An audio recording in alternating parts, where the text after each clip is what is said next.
You ever seen a threat environment quite like the one we're experiencing? As I look back over my career in law enforcement, I'm hard-pressed to come up with a time where I've seen so many different threats all elevated all at the same time, whether it's the threats from China, Russia, Iran, the terrorism threats, both foreign terrorist threats and domestic terrorist threats. Among his pressing worries, says the FBI director, is the spillover from the Israel-Hamas conflict. So we thought that even before October 7th, if you and I were having this conversation then, we would have said that the terrorism threat was already elevated. But post-October 7th, it's gone to a whole nother level.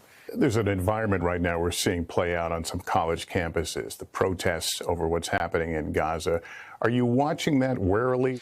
Well, of course, demonstrations themselves are not something that we, the FBI, get involved in. But when violence ensues, that's when we get concerned, when you have threats of violence. And so we have seen, even before October 7th, we saw a significant increase, especially in anti-Semitic threats and anti-Semitic violence. Are you actively monitoring these protests? We don't monitor protests, but we do share intelligence about specific threats of violence. Congress is on the verge of passing legislation that would essentially ban TikTok if it's not sold. You've talked about this. Many in the government have talked about the threat of TikTok. Can you be specific about what your fear is?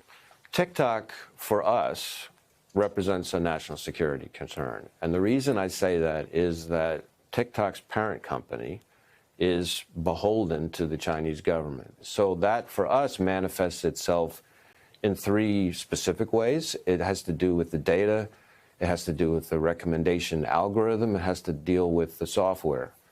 The data, we're talking about the ability to control or collect data on millions and millions of users and to use it for all sorts of influence operations like driving their AI efforts, which are not remotely constrained by the rule of law. Are they doing that now, or that's simply they have the capability to do that? What I would say to you is that they are currently attempting to steal our AI and hack American technology every day. What do you say to the millions of Americans who have likely heard what you and others have had to say, but they've rejected it? They don't care. They like TikTok. They like making money on TikTok.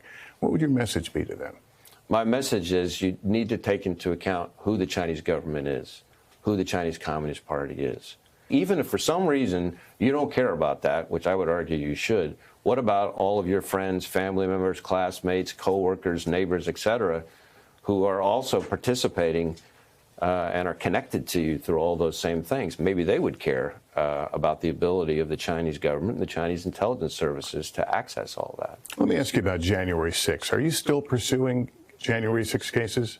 We have, sir, any number of January 6 cases underway. Former President Trump has referred to those who have been in prison or are facing trial as hostages. Do you see those individuals who took part in the January 6 riots as hostages?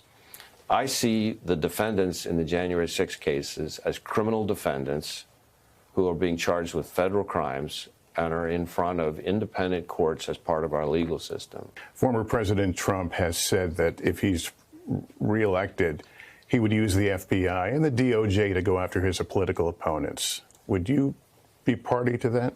I'm going to make sure that as long as I'm FBI director, we do the right thing in the right way.